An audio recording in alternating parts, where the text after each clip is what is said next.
Salut à tous, la team Well, tout même chaud pour Lyon Fan TV. Très heureux les gars de vous retrouver pour une nouvelle vidéo. J'espère que vous allez bien, même si je sais que vous allez mal, puisque l'Olympique Lyonnais a été sèchement battu hier à domicile par le RC Lens, 3-0 net et sans bavure. On attaque une semaine dont on n'avait plus l'habitude, puisque on a eu quand même 6 victoires de suite, toutes compétitions confondues, ce qui est absolument super.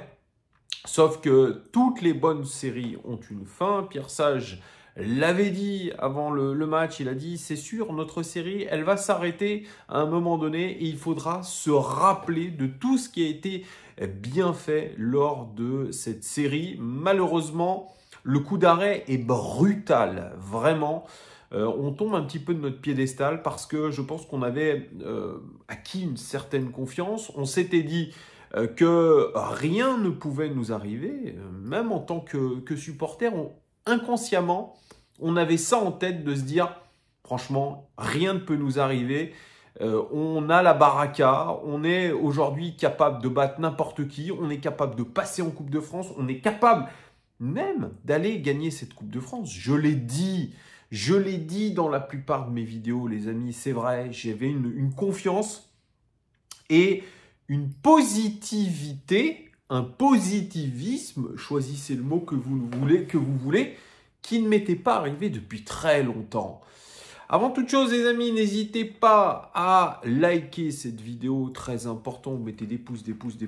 Et puis, pour ceux qui ne sont pas abonnés, on arrive bientôt aux 18 000 abonnés. N'hésitez pas à vous abonner, un petit commentaire aussi. Vous connaissez la musique désormais. Et oui, on s'est emballé peut-être. On s'est peut-être emballé un petit peu trop vite.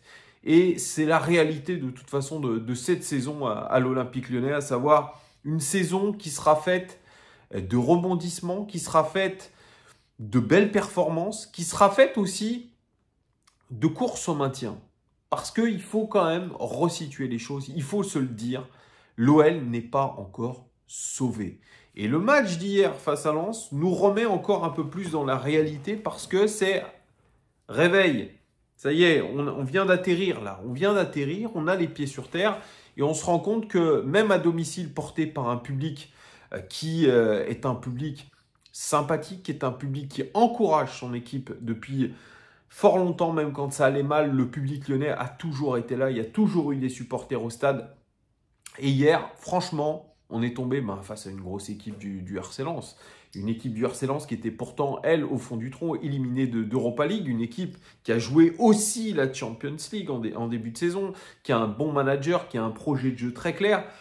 Et ils ont joué crânement leur chance et Francaise avait un plan très précis en venant au Groupama Stadium et son plan a fonctionné à merveille. Il nous a mis en difficulté, mais il nous a mis en difficulté alors que, je dirais, l'Olympique Lyonnais, dans les 20-25 premières minutes de jeu, aurait pu faire la décision. Et je suis d'accord avec Pierre Sage. Si nous avions marqué dans ce premier quart d'heure, le match aurait été complètement différent. Avec des si, on mettrait Paris en bouteille. Vous connaissez l'expression. Avec un si, on peut refaire le monde aussi. Bien sûr, ce ne sont que des hypothèses. Mais c'est vrai que cette frappe de Mangala sur le poteau, elle peut changer le match. Elle peut changer le match, tout simplement. On peut arriver à 1-0 et puis imaginez un tout autre scénario. Là, malheureusement, on arrive à la mi-temps à 1-0 pour Lens sur, je dirais, une sorte de cafouillage. Anthony Lopez, c'est vrai, n'est pas exempt de tout reproche sur ce but-là. Mais à partir, je dirais, de ce moment-là, on a été extrêmement fébrile. Notre plan de jeu, il était très simple.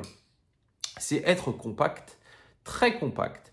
Laisser les Lensois centrer avec leurs pistons, être très regroupés dans notre surface de réparation et puis ensuite lancer des contre-attaques fulgurantes avec des appuis remises et des joueurs qui vont très vite vers l'avant, notamment Ernest Nuama. Et ce Ernest Nuama est extrêmement frustrant parce que il a aussi cette occasion-là aussi d'ouvrir le score. Il ne donne pas le ballon en retrait à Saïd Benrahma et finalement il tire.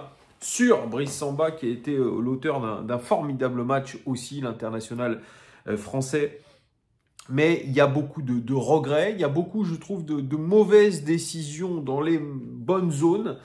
Et c'est l'image vraiment qu'a renvoyé Ernest Nuama, celle d'un joueur aujourd'hui qui n'est absolument pas fini, complet. Vous me direz, il a que 18 ou 19 ans. 18, c'est très très jeune. On lui demande beaucoup de choses très très vite. Mais c'est la dure réalité du sport. C'est la dure réalité du foot. Vous devez être prêt quasiment tout de suite. Donc, Ernest Nuama, il va devoir apprendre très rapidement parce qu'il a des qualités, mais il doit être beaucoup plus altruiste. Pierre Sage demande du collectif, même du surcollectif. Et hier, on a vu un excès d'individualisme chez lui, chez Benrahma aussi à un moment donné. Et c'est les salades de regret. Parce que si vous rentrez à la mi-temps avec 1 ou 2-0, ce n'est plus pareil. Là, vous êtes à la merci complètement des Lensois. 1-0 juste avant la mi-temps, vous le savez, c'est un coup derrière la tête. Et derrière, on a enchaîné finalement les mauvais choix, les mauvaises décisions. On a été très friable défensivement, ce qui ne nous était pas arrivé depuis un moment. Mais après, on l'a dit et redit, ces 6 derniers matchs, ces 6 dernières victoires que nous avions faites, ce sont des victoires un petit peu à l'arraché. Ce sont des victoires où toutes les planètes s'alignent. Et à un moment donné, quand vous n'avez aucune certitude dans votre jeu, que vous êtes Lacazzetto dépendant, et on l'a vu hier, que si un seul aide vous manque et tout est dépeuplé, Alexandre Lacazette, hier, a manqué cruellement à l'Olympique lyonnais, sauf que vous ne pouvez pas avoir un joueur qui a 12 buts et le deuxième a 3 buts et est défenseur central. Ce n'est pas possible. Donc, à Pierre Sage de trouver aujourd'hui les solutions pour éviter de trop dépendre d'un seul homme, de son efficacité, parce qu'on parle bien de Lacazette et de son efficacité. Il faut trouver des solutions. Alors, on a essayé de mettre Gift Orban. Gift Orban, il ne fait pas un bon match. Il retombe, je dirais, dans la caricature qu'on a pu faire de lui dans les médias belges. Il n'est pas au niveau, très clairement, pour l'instant. On ne peut pas compter sur un Mama Baldé, on ne peut pas compter sur le jeune Fofana, même si il se crée une très belle occasion. On ne peut pas compter sur Ryan Cherki qui, aujourd'hui, doit l'accepter. Il fait partie des seconds couteaux de Pierre Sage. On ne peut pas compter sur Nuama, comme je vous l'ai dit, parce qu'il est trop individualiste. Benrahma, lui, il a besoin d'avoir encore plus de confiance. Bref, il va falloir trouver des vraies solutions. Des vraies solutions. Et si on perd l'efficacité que nous avions ces derniers temps, eh bien, ça risque de devenir effectivement compliqué. Moi, je vous avais dit qu'après ce mois de février, on pourrait s'ouvrir des perspectives assez intéressantes. C'est le cas, je le pense, on peut aller en finale de Coupe de France, aller la gagner, cette finale de Coupe de France. Mais cet Olympique lyonnais-là peut se saboter, je dirais, se mettre toute seule en difficulté, cette équipe de l'Olympique lyonnais. Elle se met en difficulté, elle perd ses moyens, et on le voit bien, les 20-25 premières minutes, on arrive extrêmement bien à ressortir les ballons, en une touche de balle, ça joue très bien, ça relance très très bien de derrière. Et puis, dès qu'il y a un petit caillou dans la machine, ça s'enraye. Alors, bien sûr, on a déjà été mené au score, on a été mené au score contre Metz, contre Montpellier, on a toujours réussi à trouver la faille. Sauf que face à nous, cette fois-ci, c'était le RC Lens, une équipe qui est quand même européenne, une équipe qui a des certitudes dans son jeu, une équipe avec un entraîneur qui sait ce qu'il veut, avec des joueurs performants, et ça ne pardonne pas. On a aujourd'hui une équipe du RC Lens qui certes est éliminée d'Europa League, mais qui joue les premiers rôles en championnat. Loin de nous qui jouons simplement, c'est un grand mot, qui jouons tout simplement le maintien, qui jouons notre survie en Ligue 1. Donc c'est pas du tout les mêmes objectifs. Nous, notre objectif, c'est le maintien. Pierre Sage l'a dit, ça l'a toujours été. Et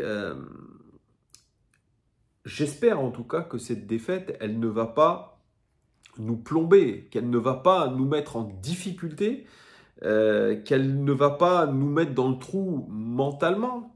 parce qu'on a 2 matchs qui arrivent, le match face à Toulouse, le match face à Lorient, enfin Lorient et Toulouse, qui sont aussi des candidats à la descente ou au maintien, choisissez aussi. Donc, les 2 prochains matchs, avant la trêve internationale, ils vont être cruciaux. Cruciaux dans cette bataille du maintien, parce qu'il faudra absolument aller chercher les points. Et forcément, ça peut donner des idées, que ce soit à Toulouse, que ce soit à Lorient, eh bien, de nous mettre en difficulté, parce que cette équipe de l'Olympique Lyonnais, elle est en difficulté quand elle joue contre une défense à 3 avec 2 pistons, c'est-à-dire une ligne de 5 sur la largeur. Nous sommes clairement en difficulté et Pierre Sage, il va devoir trouver une parade. Est-ce qu'il va abandonner ce fameux 4-1-4-1, 4-3-3, avec une sentinelle Nemanja Matic, d'ailleurs, qui a été bien taillé par Daniel Riolo. C'est vrai que Nemanja Matic, il ne fait pas un bon match hier, il joue au talent. Et c'est bien un petit peu ce qu'on lui reproche, je pense, pour pas mal de journalistes, c'est de jouer beaucoup au talent, Nemanja Matic. Et quand vous jouez au talent, eh bien, il y a des manques. Hier, on l'a vu récupérer très peu de ballons, on l'a vu très peu aller à la maillotche. Et forcément, à un moment donné, ça manque. Donc voilà, il y aura beaucoup de choses, de casse-tête à avoir pour Pierre Sage. On n'a plus de Maitland Niles qui va être mis sur la touche pendant au moins 2 matchs, je pense, puisqu'il a pris un carton rouge. On va avoir le retour probablement de Clinton Mata. Il va falloir se creuser la tête pour peut-être essayer de surprendre nos adversaires, parce que nos adversaires prochains, comme je vous l'ai dit, ils vont s'inspirer de ce qu'a fait le RC Lens. En tout cas, ce n'est pas une bonne nouvelle, cette défaite. Cette lourde défaite que nous avons eue hier, il n'y a pas grand-chose de positif à tirer. Voilà, dites-moi en commentaire ce que vous avez pensé de ce match-là, et que doit faire Pierre Sage pour redresser l'équipe. Merci, mettez-moi des pouces, abonnez-vous, et je vous dis à très vite. Ciao!